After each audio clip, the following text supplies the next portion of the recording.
Many of you may not know this, but I do stream over on Twitch at twitch.tv/Big D Geekdom 101, where we do classic video games from the past as well as some new ones too.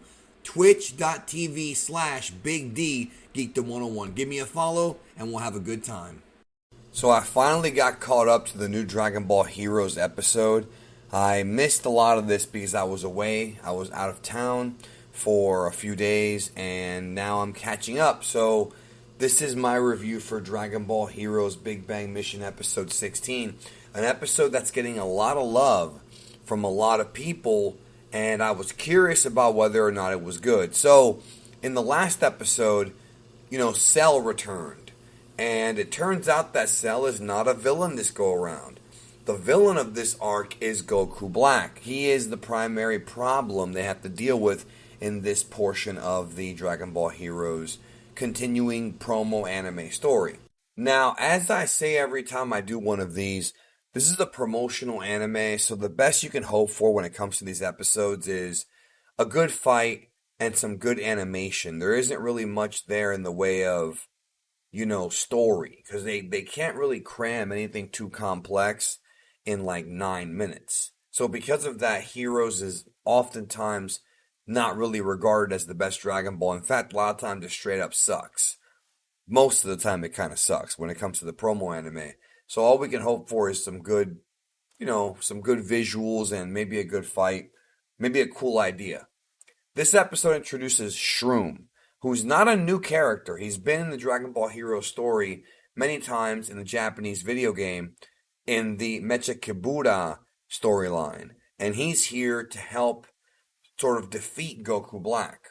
They talk about the Zero Mortals plan, but this time it's transferred into Heroes, where apparently Black started destroying basically all mortals that he could get his hands on, including those in this new created universe. And it's interesting because one of the things I do like about this is that even though this arc features a lot of villains turning good, like Turles and Cell and, even Hearts, they have sinister motives. I mean, it's hinted upon in this episode that Cell might have ulterior motives, and same thing with Hearts. Goku mentions that he has not yet mastered Ultra Instinct, which means that I guess this story arc of Heroes takes place before the Moro arc. He can't do it at will, but in the Moro arc he could. So I'm guessing that's what makes sense. I mean,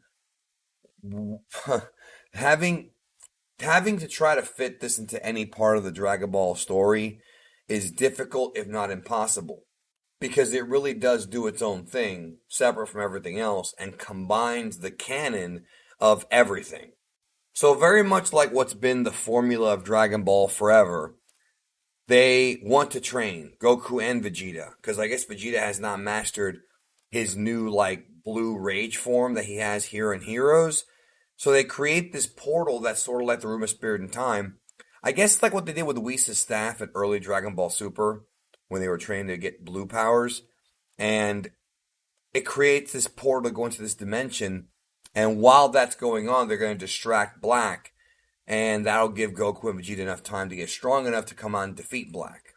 So the mysterious cloaked warrior that has been discussed for the past few months as being a new character in Dragon Ball Heroes, there's been all kinds of theories as if future Gohan who survived or, could be anybody. He appears here. Turns out that Goku Black has been having mortals fight each other to take their energy, which is sort of like what Fu was doing. So very similar ideals there. Not really anything original in that aspect. He shows up to confront Black. There was some pretty good animation in these scenes. There was some pretty cool stuff here that I got to give them credit for, and some pretty good direction, like the scene where Goku Black is explaining the Zero Mortals plan, and they show this red background with people getting killed. I thought that was cool. That was well done, and it felt, like something we'd see in Dragon Ball, like something very, creative as far as visually, So this cloaked guy powers up into Super Saiyan, and when you hear the scream and the eyes, it's Goku. It's another version of Goku. And then Goku Black asks this new Goku, what is your name? And then he says, I threw away my name a long time ago. I love that line. I love that line. I don't have a name anymore. That's dope, man. I like this. Just that right there makes this version of Goku different from the one in the main timeline. And I really like that. I think another Goku, but he's a good guy, but he's not evil. It's another Goku, not Goku Black, who has a different sort of a mentality, and that's cool to me. So as this is going on, the other fighters like Gohan and Krillin and Cell and Shrooms, they get confronted by, this is getting wackier and wackier, by Dr. W, Bojack, and Super 17 with the mask on, the new Super 17.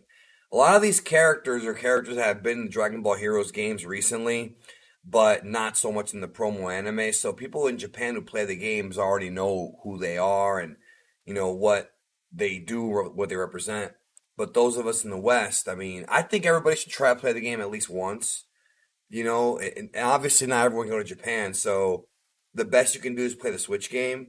But if you do go to Japan, I think it'd be worth playing the game at least once just so you can try it. I did when I went to Japan, and it's okay. It's not really my thing, but it was an experience, and that's important. So Dr. W reveals himself to be Dr. Weedo, the same one from Dragon Ball Z Movie 2, The World's Strongest, but it's not the same one because he had a human body here, and later on, now we find out he has a new mechanical body because he transforms and sheds his human skin like a cyborg and reveals like a cyborg body, like a robot body underneath with the brain and everything, but it looks like a smaller version of the one he had in the movie. And that was cool because I love that character from the movie. And seeing him in like a new mechanical body was pretty cool. I gotta give him credit. It was a pretty cool idea. There's a beautiful animation cut here with Gohan fighting Dr. W, Dr. Weedo, and Goku Black fighting the cloaked Goku. That just looked great. It's short, but it works, like my penis. It worked. And so they're fighting or whatever, and I love these kinds of fights where people are getting knocked through buildings. Like, too many Dragon Ball fights take place in the middle of nowhere, like mountains and whatnot. I love when they have buildings getting destroyed. Maybe because I'm a big Godzilla fan from when I was a kid. So that's cool. And then Goku Black powers up to Super Saiyan 3 Rose, which that story came out a few weeks ago. They were going to introduce that form in Heroes. And, of course, Super Saiyan Rose 2 and 3 are just, Heroes exclusive forms. That's all they are. So you can't really say anything much more than that. They're just forms for Dragon Ball Heroes. Don't overthink it. I saw some debates online about it. Don't overthink it. It's just a form for Heroes to sell a new card. That's literally all it is. It's probably an 8 times multiplier from the regular Rose or whatever, 4 times, whatever. They never reveal any of this. I'm just guessing. So that's why they brought it in. It's just a thing, probably to make Super Saiyan 3 fans and Rose fans happy by combining the forms. So right as Black is about to defeat and probably kill this cloaked Goku, and as Gohan beats Dr. W, we have a big energy surge, and it looks like Goku and Vegeta are done with their training. So yes, they crammed an entire arc's worth of training into like 4 minutes or something like that. That's funny to me. That's Heroes. Vegeta's out there with his new form, his new Rage blue form. And Goku is there with Ultra Instinct, silver-haired, ready to take on Goku Black. And that is the cliffhanger for this episode of Heroes. So now we have UI, Goku, and Vegeta, and with his blue form in their maximum power, presumably, against Goku Black. Will this be the end of the arc, or will something else happen? Something else is probably going to happen, but we'll see. That's it. Fun episode. Not really a waste of time. It's worth watching once. Check it out. What do you think? Let me know in the comments if you haven't seen it yet, and I'll talk to you soon.